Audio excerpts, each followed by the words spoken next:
New York is a city built on ambition, a global icon of culture, commerce, and design.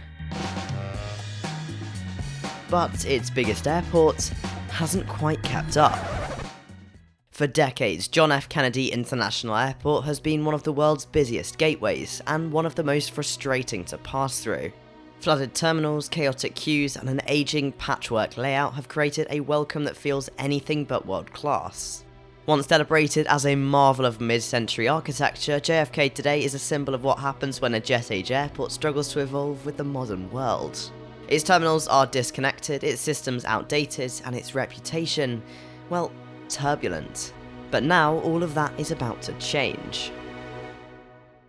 Right this moment, thousands of construction workers are rebuilding JFK from the ground up in one of the largest aviation transformations in American history. A $17 billion plan is reshaping the airport into a unified, sustainable, next-century global hub. 2 brand new terminals, redesigned roadways, new utilities, expanded airside capacity, and a completely connected campus. This is New York reclaiming its front door to the world, and finally taking back the world-class title it once defined.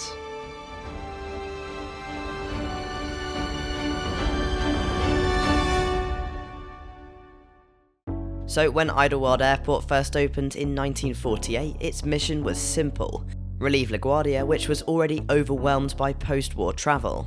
Idlewild promised to be different, a modern gateway for the new jet age. Each airline funded and operated its own terminal, a bold experiment that produced architectural icons like Pan Am's Worldport and Sarenem's TWA Flight Center. Now, these buildings operated more like statements than terminals. They were symbols of national pride, airline identity, and the optimism of aviation's golden era. By the 1960s, renamed John F. Kennedy International Airport, it had become one of the busiest airports in the world. But those independent terminals, once cutting edge, soon became outdated relics of a completely different era.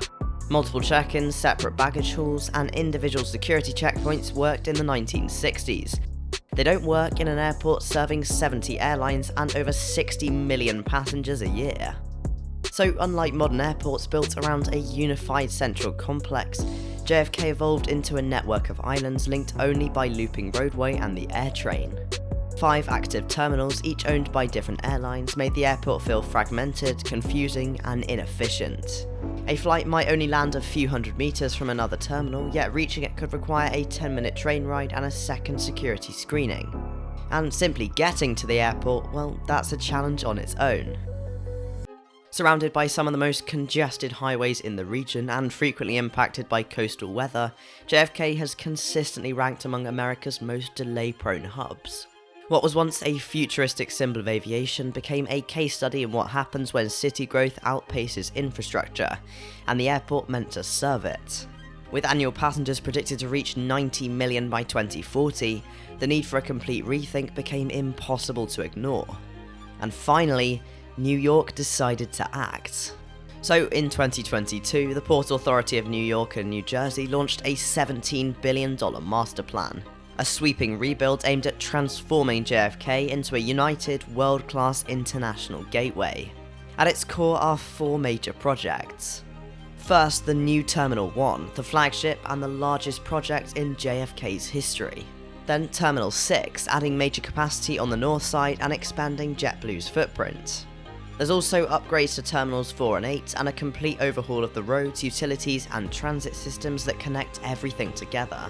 For the first time, every major terminal will be linked as part of a single cohesive campus, designed to operate as one airport rather than a collection of competing pieces.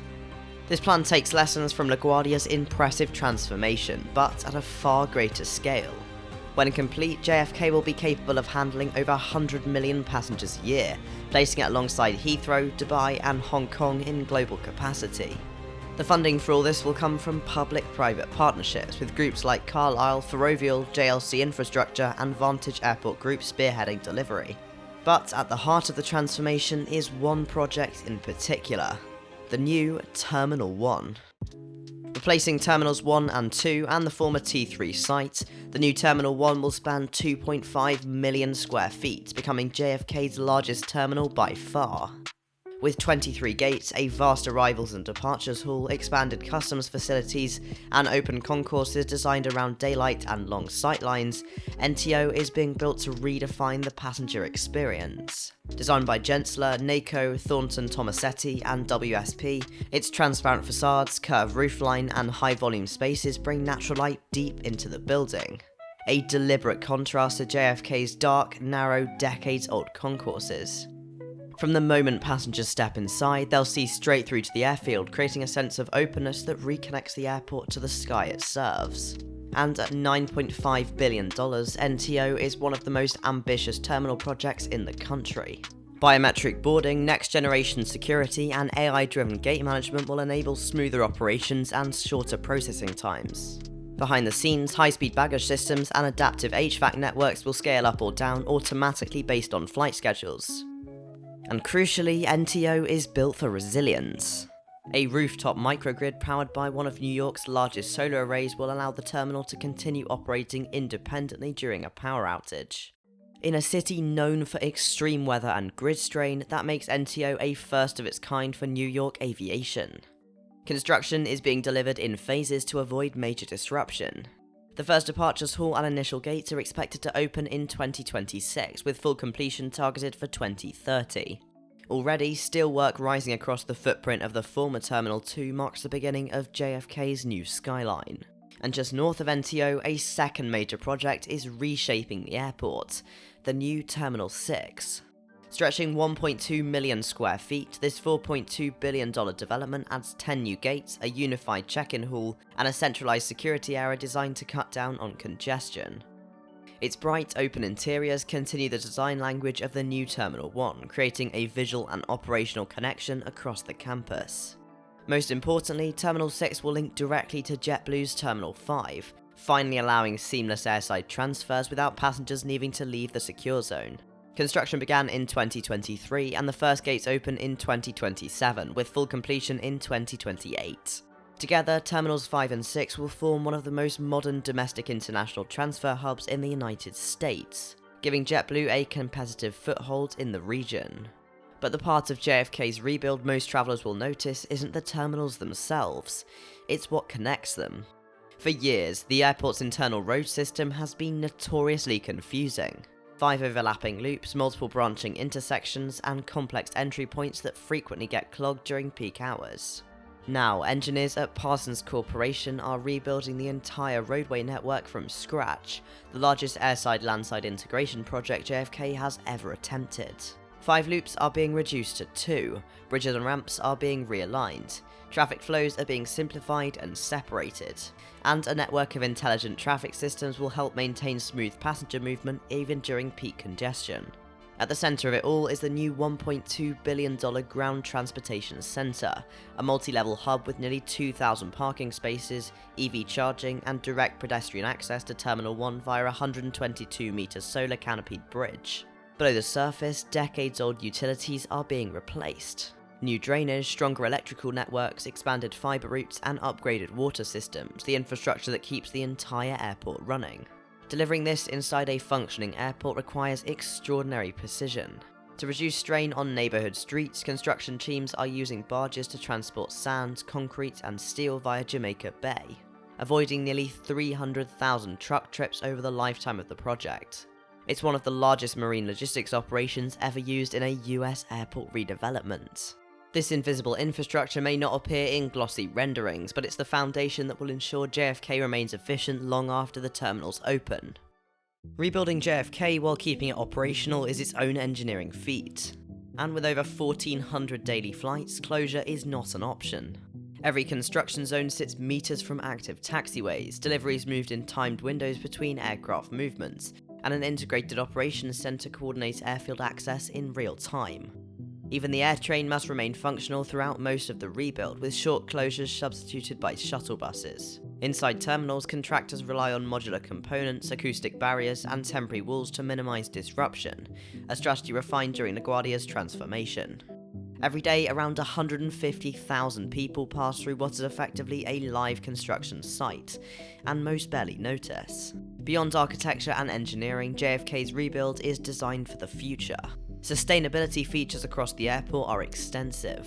A rooftop solar array powering NTO's microgrid, rainwater collection systems built into pedestrian bridges, and recycled concrete and timber reducing embodied carbon.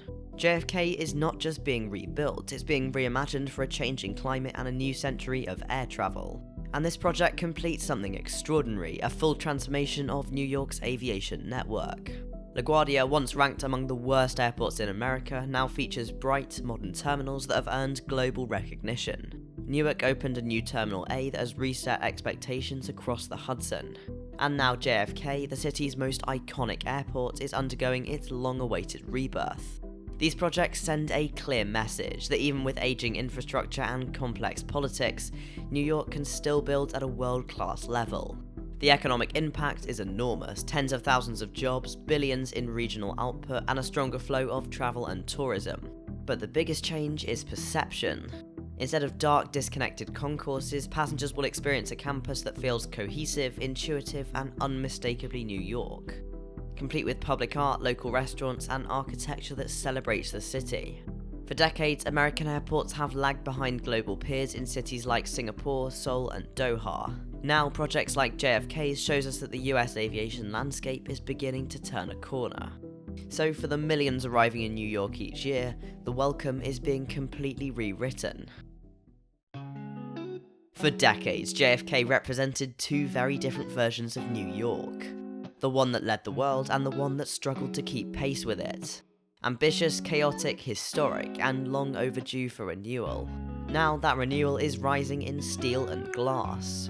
Cranes stretch far above Queens, new concourses extend towards the skyline, and the outlines of a 21st century global hub are finally taking shape. When complete, JFK will be far more than an upgrade. It'll be a reimagined front door to one of the world's greatest cities. Unified, efficient, and undeniably New York. For generations, travellers arrived to confusion and congestion. Soon they'll step into something very different, an airport that mirrors the energy and ambition of the city it serves. New York has always reinvented itself. Now its busiest airport is finally doing the same, taking back its world-class title and welcoming the world the way it always should have.